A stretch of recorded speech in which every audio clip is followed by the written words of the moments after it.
Olá, meu nome é Matheus e hoje estou aqui para apresentar o artigo com o nome de Linear Programming with Uncertain Data, Some Extensions to Robust Optimization, onde nesse artigo vamos explicar, vamos buscar entender o que é a programação linear, que lida com dados incertos e por que isso se torna um problema para ela, e também entender os métodos que foram abordados pelos autores Craven e Slam, autores do artigo, onde eles vão explicar algumas abordagens que eh, vão servir para lidar com esses problemas. Então, trazendo um pouco dessa relevância da programação linear, então, desde a Segunda Guerra Mundial, a programação linear ela é aplicada em áreas como logística, economia, engenharia, energia, finanças e até em saúde. O problema é que, na teoria, vamos assumir que todos esses dados desses modelos vão ser conhecidos com precisão, só que na prática isso nunca acontece. Então, nos anos 90, vai surgir um, um campo chamado otimização robusta, com a proposta de encontrar soluções que continuem boas, mesmo quando os dados mudam um pouco. Então, o artigo de hoje vai trazer novas formas de lidar com esses dados, simplificando cálculos e tornando a aplicação mais prática. Bom, primeiramente precisamos entender o que é a programação linear. A programação linear é uma técnica muito utilizada na matemática quando a gente quer resolver problemas de otimização, em que a gente busca maximizar ou minimizar uma função linear que seja sujeita a um conjunto de restrições lineares. E na matemática, um dos problemas da programação linear vão envolver problemas de otimização, nos quais a função objetivo e as restrições vão ser todas lineares. Essa ideia da programação linear inspirou muitos dos conceitos centrais dentro da teoria da otimização, tais como a dualidade, a decomposição, a importância da convexidade e suas generalizações.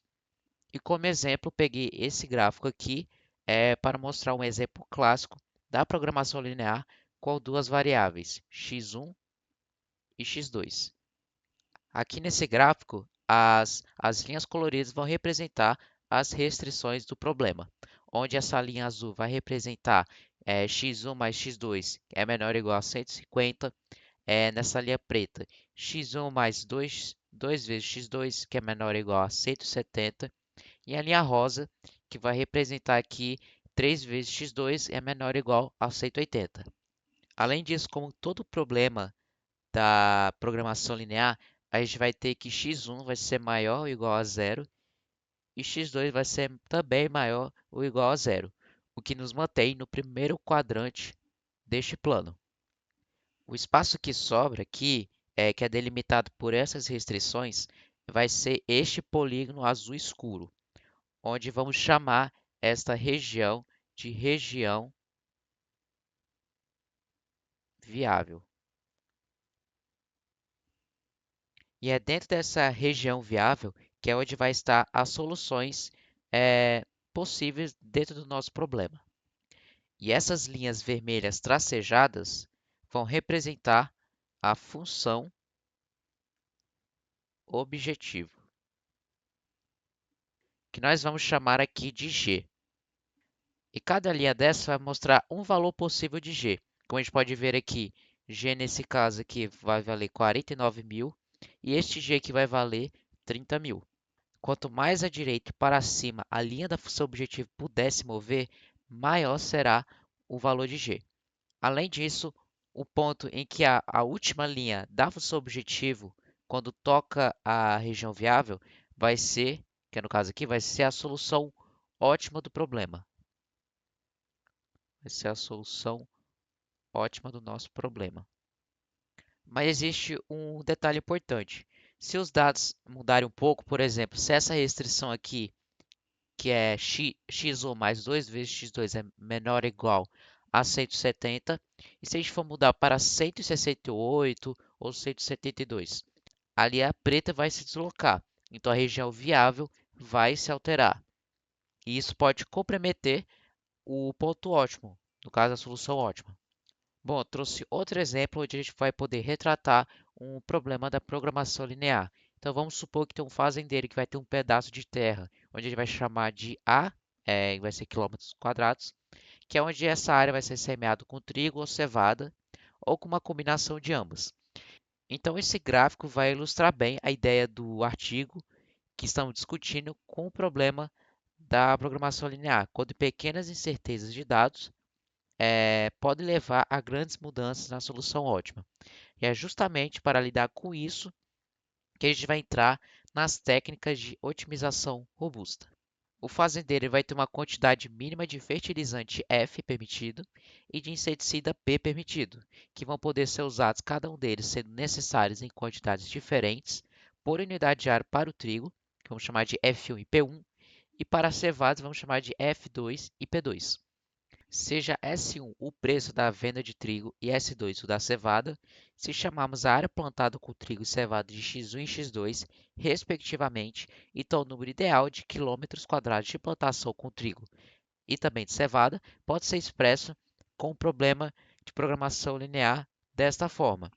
Então, para retratar esse problema de programação linear, a gente vai querer maximizar o lucro.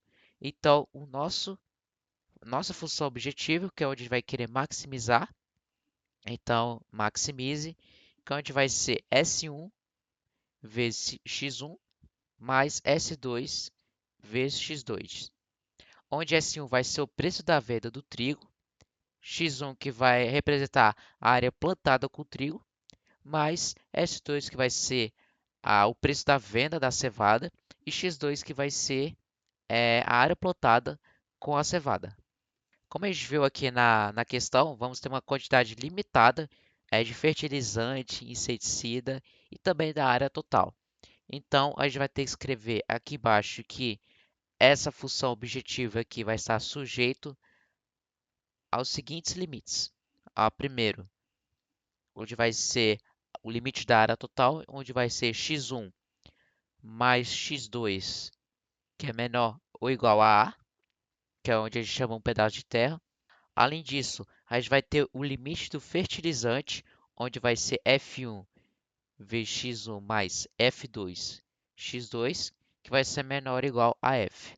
Também a gente vai ter o limite de inseticida utilizado, que vai ser P1 vezes x1 mais P2 vezes x2, que vai ser menor ou igual a P. E também devemos lembrar que a gente não pode semear uma área negativa. Então, x1 deve ser maior ou igual a zero e também x2 deve ser menor ou igual a zero. Este é um exemplo de um problema da programação linear. Porém, na prática, os dados da programação linear, como matriz de coeficientes, vetor de requisitos e até mesmo a função objetivo, nem sempre vão ser exatos. Podem ter erros de medição, estimativas aproximadas e até mesmo mudanças externas. E um pequeno erro no dado pode mudar totalmente a nossa solução, principalmente se o problema for mal condicionado.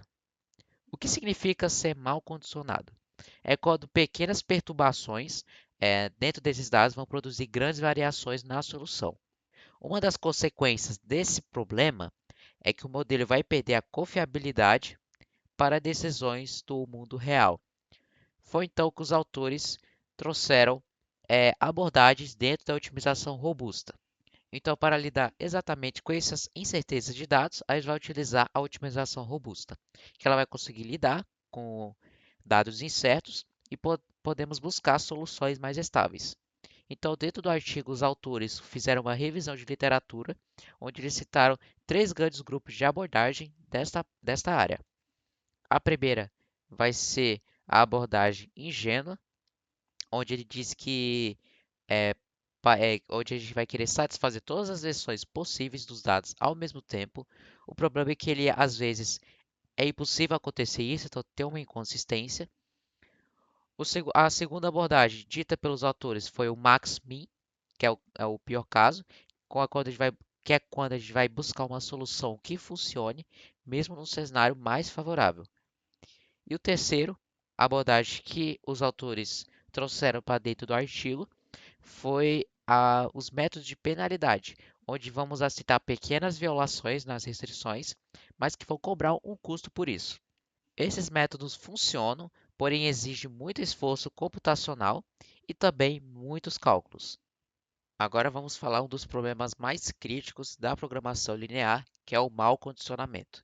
Então imagine que a gente tem uma matriz A e também um vetor B. A solução ótima vai depender basicamente de algo como o inverso da matriz M vezes B. O detalhe é que essa matriz M, se ela for mal condicionada, pequenas mudanças em B podem gerar grandes variações na solução em X.